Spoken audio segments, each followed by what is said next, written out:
des 30 lauréats que nous allons accueillir ce soir, que nous allons vous présenter, puisqu'ils créent, ce sont des créateurs, ils créent la vie. Et sans plus attendre, j'invite le premier groupe à me rejoindre sur scène, entourant Pierre Coursière, qui est notre invité de marque, notre premier invité ce soir, président du Furet. Je vous invite à les accueillir.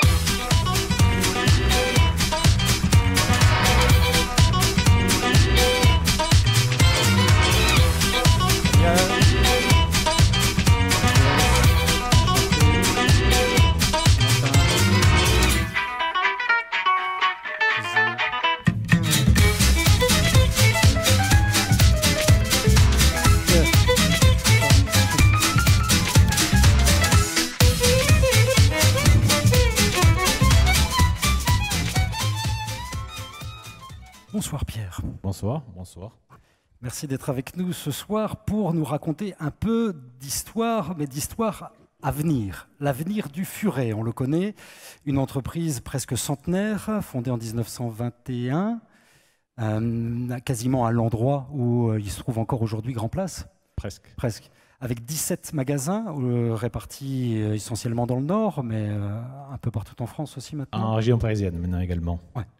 Alors, une question nous intéresse, nous créateurs. Comment on fait quand on dirige une quasi-institution sur un métier qui est plusieurs fois millénaire, l'écriture, le livre? Comment on fait pour rester créateur, créatif? C'est le plus compliqué parce qu'on ne parle pas d'une création pure. Si j'osais, je dirais qu'on fait de la recréation et pas de la récréation. On est en permanence en train de chercher comment renouveler le métier, et c'est peut-être parfois un peu plus compliqué que de créer de toutes parts. Mais on y arrive. Ça veut dire beaucoup de travail avec les équipes. Et dans cette logique de création, aujourd'hui, la vraie question, c'est comment on va entraîner les jeunes générations avec nous, parce qu'on est en train de préparer ces générations pour prendre le relais, pour recréer ce Furet du Nord, qui est, comme tu l'as dit, bientôt centenaire, mais sur lequel il y a un grand futur. Alors justement, avec les jeunes générations, vous avez affaire à un adversaire de taille qui est le numérique. Alors, un adversaire ou un partenaire ou une opportunité? Les trois, mon capitaine. Ouais. On essaie bien évidemment d'en faire une opportunité. On n'essaie pas, c'est une opportunité aujourd'hui. En tout cas, ça fait partie intégrante de la vie d'aujourd'hui, de chacun d'entre nous. Hein. Et il n'y a qu'à voir comment les seniors se débrouillent avec le digital pour se dire que ça n'est pas réservé aux plus jeunes. Donc ça fait partie intégrante de ce que l'on travaille aujourd'hui. Et il faut absolument qu'on aille chercher nos jeunes pour nous expliquer comment ça fonctionne, aujourd'hui et surtout demain. Mais dans tous les cas, c'est évidemment une notion à garder avec nous, et qui va d'autant plus rendre crédible cette entreprise quasi centenaire qui, si elle est en train de le prendre, ce virage, en a pour plusieurs siècles devant elle. Parce que vous travaillez avec des blogueurs, je crois. On travaille avec des blogueurs, on travaille avec des réseaux sociaux qui fonctionnent très très bien. Tu parlais d'âme tout à l'heure. On a une marque, une enseigne, une activité qui est pleine de chair, qui est pleine de, pas que de la structure, et qui vraiment intéresse tout le monde. Et l'idée, le digital, il ne faut pas en faire tout et n'importe quoi. Il faut vraiment réfléchir à quoi il peut servir pour emphaser le métier de chacun à l'intérieur de l'entreprise, et surtout comment il nous permet de multiplier les contacts avec nos clients et nos non-clients. Et on est bien loin du marketing que j'ai moi appris dans les années 80. On est en train totalement de renouveler le métier, mais sur une base de métier extrêmement riche, extrêmement fort. Tu l'as dit, ancien, mais surtout très très porteur de sens encore aujourd'hui, et le encore de trop, et porteur de sens aujourd'hui et demain. Et porteur de sens jusqu'à où? Jusqu'à où, je ne sais pas. Géographiquement, j'ai quelques idées sur la question, ouais. Puisqu'on a sorti le Furet du Nord. J'ai l'habitude de dire qu'il fallait un Toulousain pour imaginer que le Furet pouvait aller à l'extérieur du Nord. Il se porte très bien, merci, à l'extérieur, donc on va continuer. Mais c'est tout autant dans notre développement organique que dans ce que l'on fait à l'intérieur. Et le plus important pour nous, c'est que, où que l'on soit, cet esprit Furet du Nord puisse être, un, ressenti par nos équipes, et deux, transmis à nos clients. Et c'est ce miracle-là qui est en train de se passer. et que l'on veut non seulement maintenir, mais emphaser et rendre encore plus fort. Alors j'imagine qu'on a des résistances en interne aussi. On a des jeunes créateurs qui sont parfois seuls, parfois aussi accompagnés déjà d'équipes. Comment on fait pour mobiliser, pour convaincre ? Alors déjà, on les écoute parce que nous, les Quinca, on a plutôt des idées assez abouties sur les sujets, notamment dans nos métiers, parce que ça fait quelques années qu'on les pratique. Mais il faut être très, très à l'écoute. Il faut tenir les valeurs, il faut tenir la direction, tu en parlais, la vision. Et puis derrière, il faut les laisser travailler, il faut leur donner des cadres qui leur permettent de s'exprimer. Et pour que cette entreprise continue à évoluer avec son public, tout simplement. Sachant que il y a des jeunes enfants, enfin un peu moins jeunes maintenant, mais ce sont mes premiers critiques, je dirais. Et c'est eux qui nous poussent les premiers à vraiment laisser la main aux jeunes qui sont chez nous et qui nous permettent de réinventer le métier, parfois dans des directions qu'on ne maîtrise absolument pas, mais dans lesquelles on a confiance parce que ce sont des gens formidables. Alors, peut-être un exemple concret de ce que vous avez récemment créé, ouvert. C'est la rentrée, on est encore dans la rentrée, là. Il y a eu une innovation, une ouverture, un risque, une prise de risque. Je parlerai plutôt d'un phénomène qu'on a mis en place l'an dernier, qui était un grand cluedo au Furet du Nord. Un jour, on a décidé de prendre le magasin de Lille et d'en faire un grand jeu. Donc on a pris un éditeur avec nous et on a écrit l'énigme, le directeur du magasin a disparu, qui est le coupable. Et on avait 7 écrivains de romans policiers qui étaient les 7 suspects potentiels. On a monté ce jeu avec cet éditeur et on a mis en ligne, sans aucune publicité, le jeu. Et pour que les gens puissent accéder à ce cluedo géant, il fallait être sélectionné, donc répondre à des questions. On a mis ce jeu en ligne, sans aucune publicité. Au bout de 20 minutes, la moitié des gens qui pouvaient être sélectionnés l'avaient été parce que dans les 20 minutes, ils avaient compris le jeu et ils s'étaient positionnés pour entrer dans le jeu. Et ensuite, on a mis en place une série de questions et d'énigmes, mais des énigmes d'une difficulté incroyable. Et chaque jour, à 13h, tombait une énigme. Et les 3 personnes qui répondaient à ces énigmes, les premières, pouvaient participer au jeu. Mais des énigmes d'une complexité folle. Et ça, c'est la beauté d'Internet. Au bout de 30, 40, 50 minutes, bam, les bonnes réponses tombaient. Et avec une animation autour de ça, des gens qui répondaient « Ah, j'ai répondu trop tard, j'ai réessayé demain », enfin bref, un buzz incroyable sur des choses que nous ne maîtrisions pas, que nous découvrions, et on a découvert, en tout cas on a redécouvert et on a vu la puissance de ce que pouvait être une animation de réseau social avec comme cœur de métier nos magasins, ce qu'il y a à l'intérieur, les romans, bref, tout ce qui fait la partie librairie de notre enseigne. Et ça a été une vraie expérience en se disant « Waouh, là il y a des choses à faire », dans lesquelles on met à peine le doigt maintenant et sur lesquelles il va falloir accélérer. Et juste par intérêt personnel, tout âge y participer? Il y avait des enfants de 7 ans, on avait des jeunes de 15 ans, ouais, jusqu'à des gens plus âgés de 73 ans, je crois, le dernier. Et le plus drôle, c'est qu'ils sont tous arrivés déguisés, ou quasiment. Et on n'avait rien demandé. Et ça a été une fête incroyable. On a dû les mettre dehors à 1h30 du matin en leur disant que le lendemain, on ouvrait le magasin, donc il fallait qu'ils partent maintenant. Mais ça a été une soirée incroyable, d'une richesse folle. Et voilà, on était en dehors de commerce, on était dans autre chose. Mais c'était quelque part une nouvelle façon peut-être de faire du commerce et surtout d'animer la marque Furet du Nord qui est devenue autre chose que la librairie mythique de la Grand Place, mais qui est maintenant une marque que l'on veut développer, qu'on veut faire sortir de ses frontières naturelles. Merci Pierre. Alors, dans les nouvelles formes de création, de recréation, je vous invite à découvrir notre premier lauréat ce soir, qui est l'entreprise Simplifield, qui, elle, n'est pas composée de 4 frères, comme l'histoire de tout à l'heure, mais de 3 amis, associés également de longue date. Benjamin ? Oui, bonsoir à tous. Je me présente, donc je m'appelle Benjamin Zenou, je suis le directeur général et le cofondateur de Simplifield, que j'ai cofondé donc avec Georges, qui est avec moi sur scène. Et en fait, chez Simplifield, on aide les retailers et les marques à optimiser la performance commerciale dans chaque magasin. Parce qu'en effet, quand on a 10, voire 17, ou 100, ou 1000 points de vente, comment on fait pour s'assurer qu'un client va être exposé à la bonne offre, au bon produit, à la bonne expérience d'achat? Avec Simplifield, en fait, on va donner des solutions aux équipes terrain, aux équipes en magasin, pour pouvoir en fait recevoir des guidelines de la part du siège pour s'assurer en fait que toutes les opérations soient correctement mises en place. Les équipes sur le terrain vont ensuite pouvoir remonter cette information de manière simple, avec des photos, des rapports, etc., pour que le siège puisse détecter ce qui se passe et comprendre quand un magasin performe, si tout va bien, détecter pourquoi ce magasin performe, et si un magasin a des difficultés, comprendre pourquoi et tout de suite le corriger.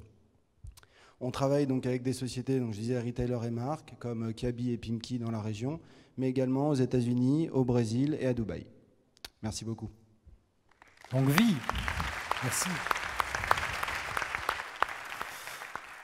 J'invite le deuxième lauréat de cette nouvelle promotion, Valentin, à venir nous raconter avec l'entreprise Make You Learn comment il est facile d'apprendre, easy to learn, to be ready to read.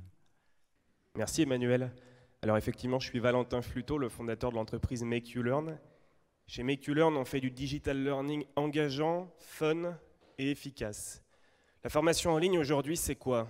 C'est souvent des modules trop longs, des vidéos monotones et résultat, quand c'est déployé en entreprise, des collaborateurs pas engagés. Chez nous, qu'est-ce qu'on fait? On crée du lien.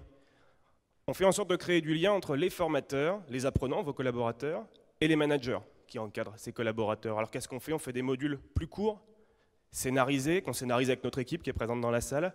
On a des vidéos plus courtes, on crée des interactions, on multiplie les modes d'apprentissage avec des jeux, des fiches récapitulatives, des vidéos interactives. On essaye de faire en sorte que l'apprenant ait une interaction dans le module toutes les minutes ou toutes les minutes 30. Concrètement, qu'est-ce qu'on essaye de faire? On essaye de faire monter efficacement en compétences de grandes populations d'apprenants, de les faire monter en responsabilité et de les faire monter en intelligence dans votre entreprise.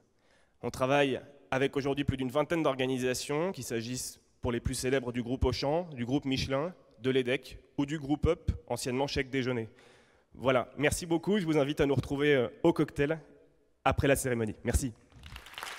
Merci Valentin. Alors après Simplifield, Make You Learn, je vous invite à continuer à explorer la langue de Shakespeare avec IVS. Il s'agit d'Intelligence Video Software. Hervé. Merci Emmanuel. Je suis Hervé Sergent, donc directeur général et cofondateur d'IVS. Donc je vais d'abord vous présenter l'entreprise. IVS est une société qui s'est créée en mai 2015. Nous sommes situés à Euratechnologies et nous sommes spécialisés dans l'analyse d'images. Et nous avons sorti officiellement notre premier produit et service ce 12 septembre à l'occasion du salon Equipmag qui s'appelle AV Store. Bonjour, Franck Selve, Société IVS, cofondateur avec Hervé. Alors, on a développé effectivement un premier produit qui est parti d'un constat, c'est qu'aujourd'hui sur Internet, on a des outils fantastiques pour améliorer la performance des sites Internet. Mais au niveau des magasins, on a des pauvres compteurs de passage à l'entrée, ce qui est quand même très limité.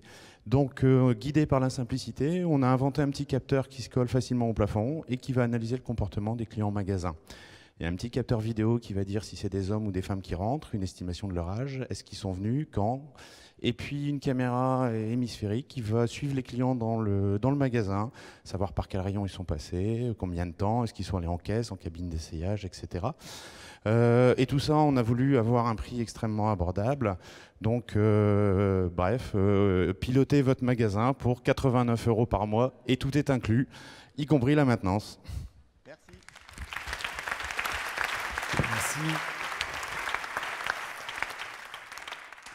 On continue à évoluer dans the United Kingdom puisqu'on accueille maintenant le 4e lauréat, Anthony Crowther-Halloween.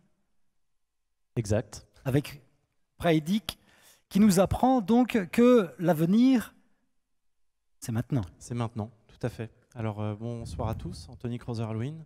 Je suis le fondateur de Praidic. Et Praidic, en fait, s'adresse aux commerçants, aux 300 000 commerçants qu'il y a en France, enfin aux points de vente, et qui ont des problématiques de flux clients. C'est-à-dire que selon les jours, ils ont soit énormément de monde, soit presque personne. Mais leur difficulté aujourd'hui, c'est qu'ils ont extrêmement de mal à l'anticiper. Alors, pour répondre à ça, Predic fournit une prévision fiable de fréquentation qu'on leur envoie tous les matins par mail et qui leur permet de savoir dans les 30 prochaines journées combien ils auront de clients par jour et pourquoi. C'est-à-dire qu'est-ce qui se passe autour.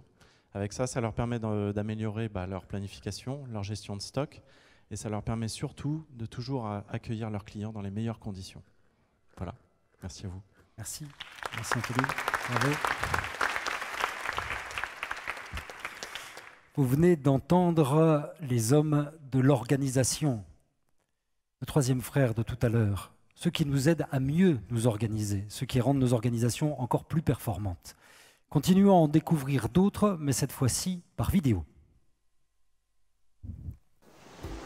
Aspic Technologies développe des logiciels destinés aux développeurs de jeux vidéo et d'applications de réalité virtuelle qui permettent d'accroître le réalisme sonore. Les outils disponibles sur le marché demandent un temps considérable de paramétrage. Nous proposons à nos clients de diviser par 2 le temps nécessaire à la création des environnements sonores. Imaginez-vous dans une cathédrale, dans un château fort ou dans votre future maison. Nos outils vous permettent d'avoir l'acoustique de ces mondes virtuels. Nos solutions se retrouvent chez les professionnels réalisant les visites virtuelles dans le patrimoine et dans l'immobilier. On les retrouve également dans les studios réalisant les jeux vidéo. Nous sommes maintenant 4 dans la société et souhaitons recruter 3 personnes d'ici la fin de l'année. Quentin et moi nous sommes rencontrés il y a 10 ans. Nous avons fait nos études d'ingénieur en informatique ensemble et c'est pendant ces études qu'est né le projet il y a maintenant 5 ans. C'est à la fois naturel et compliqué de gravir les marches une par une vers la création d'entreprise. Et c'est pourtant ce qui s'est passé puisqu'il y a maintenant 1 an et demi, nous avons créé Aspic Technologies à Lille.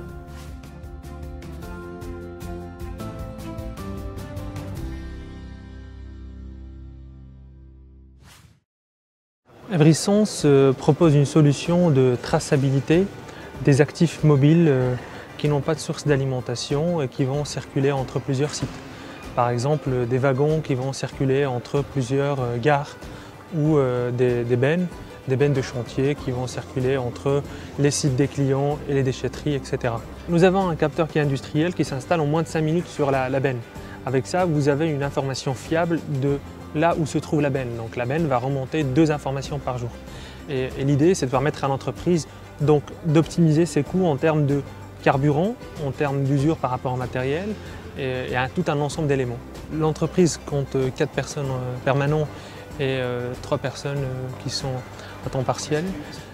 Notre ambition, c'est de devenir une référence au niveau du Nord ou les Hauts-de-France dans un premier temps. Et après, dans un deuxième temps, l'idée, c'est de s'étendre vers l'Europe parce que la logistique, par principe, elle est au niveau européen. J'ai décidé d'aller vers l'entrepreneuriat parce que je pense que c'est un domaine où on peut avoir vraiment une action sur la vie réelle. Et après, la deuxième chose, c'est qu'au final, il y a beaucoup de contacts humains dans ce métier. Et ça, c'est quelque chose que j'aime beaucoup.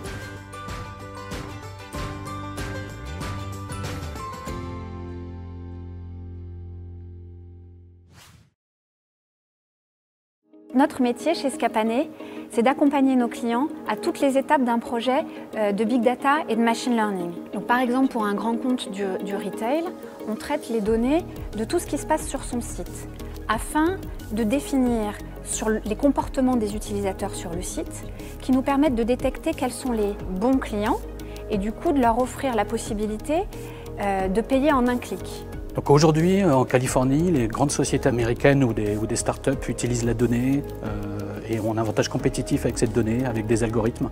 Notre objectif, c'est de faire la même chose en Europe et en France notamment, pour tous les acteurs qui utilisent le numérique en France et en Europe. Scapané, c'est un mot grec, donc ça ne vient pas d'un algorithme. C'est un mot grec qui veut dire chercher, fouiller, trouver, qui veut dire que notre idée, c'est de se dire on va aller chercher un cran plus loin, on va aller gratouiller un peu plus loin pour aller chercher de la valeur, en extraire de la valeur de toutes ces données.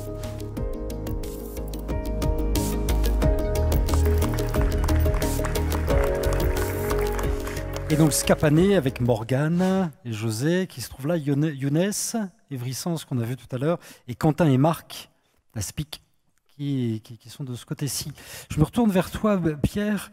Est-ce que parmi ces jeunes créateurs, ces idées innovantes aussi, il y en a une ou un que tu retiens qui t'a touché, éclairé, intéressé ?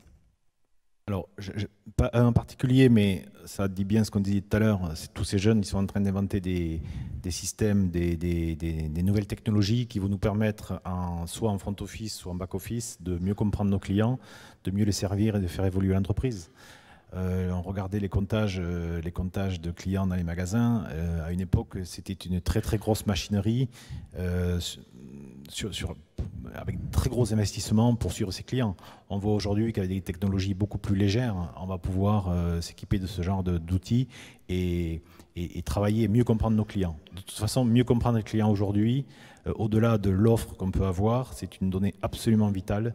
Et tout ce qui a été dit là tout à l'heure, pas simplement par nos amis compteurs de clients, mais également les autres lauréats, montre bien cette connaissance du client qu'il faut en permanence approfondir pour pouvoir la transformer en commerce d'aujourd'hui et de demain. Et c'est vraiment ça notre challenge à nous, enseigne presque centenaire. Merci Pierre. Est-ce que parmi vous, l'un ou l'une aurait une question, une remarque pour Pierre ? Oui, José. Une question qui est liée à notre activité, puisque nous on est dans le numérique. L'avenir du Furet du Nord, c'est un canal de vente en ligne pour un certain type de produits et des points de vente, ou c'est les deux, c'est un mélange des deux? C'est du brick et du clic, comme on le dit depuis plusieurs années maintenant. Le Furet ne sera jamais totalement dans le cloud. On sera, nous, toujours des commerçants, toujours avec le contact client qui fait partie de notre ADN, de ce que l'on souhaite faire, mais en permanence avec des redondances avec le numérique et le digital, puisque aujourd'hui, plus personne ne se déplace et ne fait quoi que ce soit sans outil digital. Et c'est à nous aujourd'hui d'intégrer cette stratégie digitale, cette couche digitale au service de nos magasins, de nos équipes et de nos produits, dans cette itération entre monde digital et monde physique. Et là est notre enjeu pour les 3 ans à venir, sur lequel il faut qu'on accélère et sur lequel on va accélérer. Merci, José.